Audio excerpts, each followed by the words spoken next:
Bonjour les amis, bonjour les petits loups. Alors aujourd'hui je vais vous parler de comment bien débuter sur YouTube avant de se lancer dans l'achat de matériel. Alors cette vidéo est à voir par toute personne qui veut commencer ou qui veut faire commencer ses enfants à tourner des vidéos sur YouTube. Ce qu'il faut savoir. A tout de suite.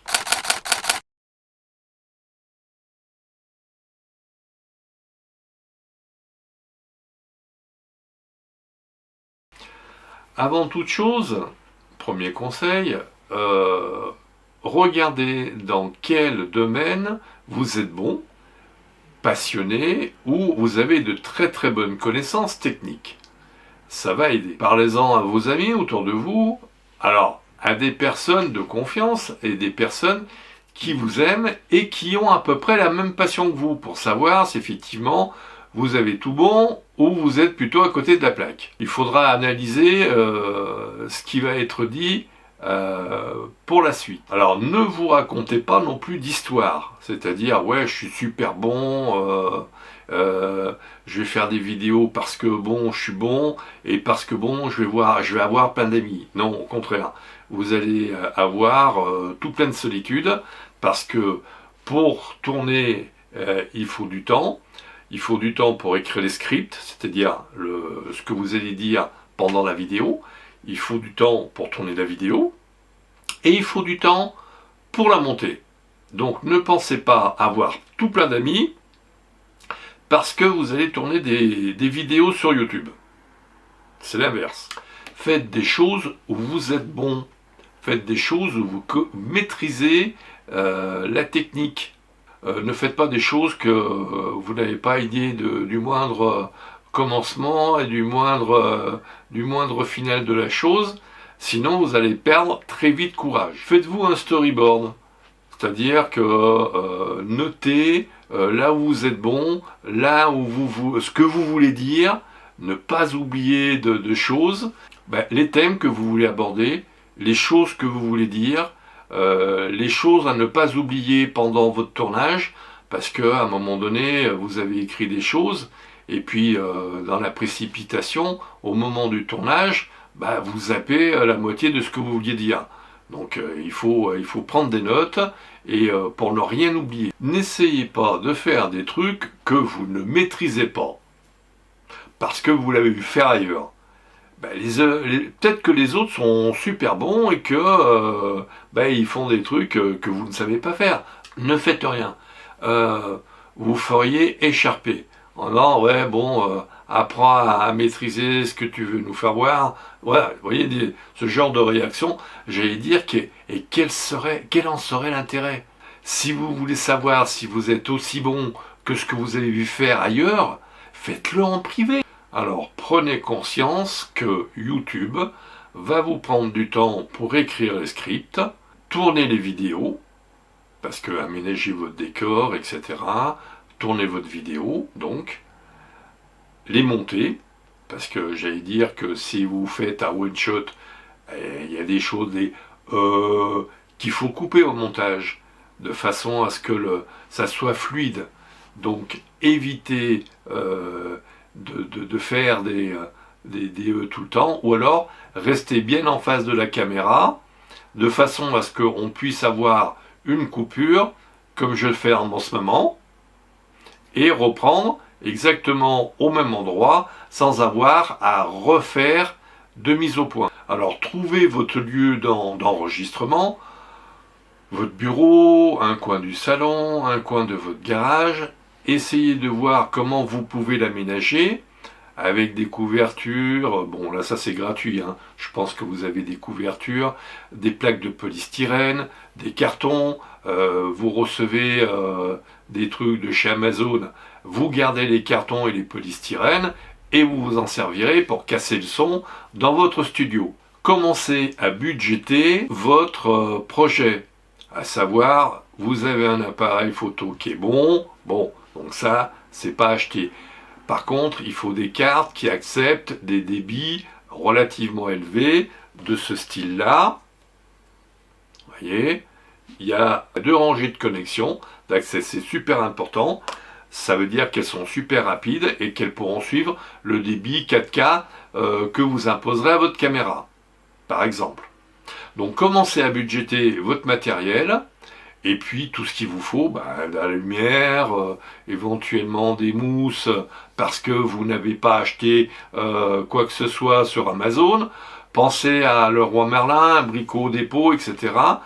Il peut y avoir des petites choses sympathiques et qui ne coûtent pas trop cher. Budgéter vous permettra de savoir si effectivement votre projet n'est pas trop ambitieux et que vous n'êtes pas en train de vous raconter des histoires.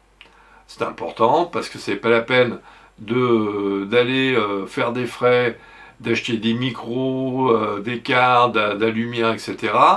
pour faire 2-3 vidéos et puis point à la ligne.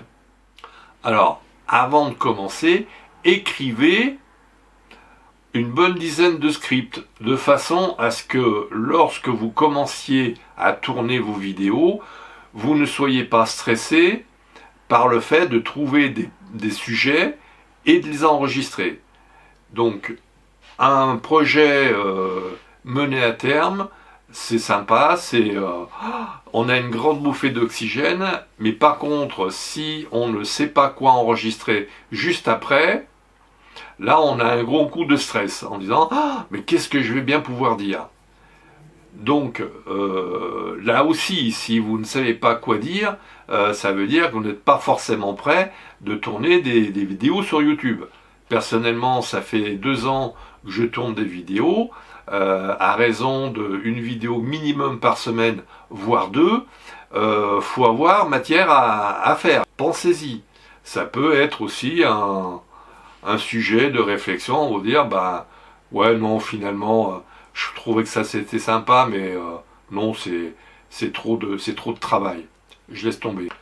Ne pensez pas que vous allez gagner du pognon avec YouTube, surtout au début.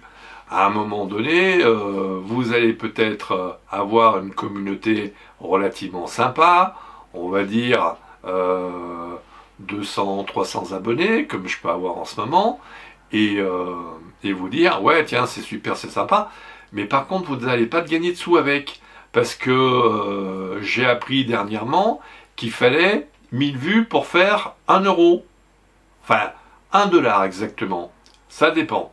Donc, tout ça pour dire qu'à un moment donné, vous pouvez très bien avoir 10 000 abonnés, mais simplement 1000 vues. Ça vous fait 1 euro. Donc, et pourtant, vous avez 1000 vues. C'est super important. On commence à gagner du pognon quand on a des centaines de mille de vues. Là, on a 100 euros, plus ou moins. Vous voyez, c'est pas... Alors, il y a aussi le fait que avant de pouvoir monétiser sa chaîne, il vous faut avoir 1000 abonnés et 4000 heures de vues. Ça aussi, il faut le savoir, c'est pas parce que vous avez 300 abonnés ou 500 abonnés que ça y est, vous avez gagné le gros lot. Alors, intellectuellement aussi, c'est satisfaisant, mais vous n'allez pas pouvoir monétiser tout ça. Vous n'allez pas pouvoir, comment on va dire, vous n'allez pas concrétiser financièrement quoi que ce soit.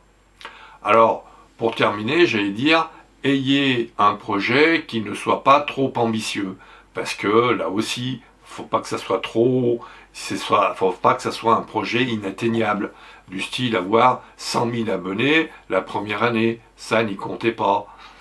Déjà, si vous avez 1000 abonnés à la fin de l'année, vous aurez déjà démarré sur les chapeaux de roue. Donc, sachez-le aussi qu'on ne démarre pas aussi vite sur YouTube. Des youtubeurs qui sont là depuis des années n'ont pas atteint les 10 000 abonnés. Donc, ne pensez pas gagner un pognon fou avec YouTube. Certains vous diront, oui, on peut gagner des sous. Oui, effectivement. 1 euro, c'est des sous. J'ai gagné 1 euro. Pour en vivre, c'est autre chose. Bien, je me ferai pas plus long. J'espère que cette vidéo vous aura plu. Likez, partagez, abonnez-vous, faites abonner.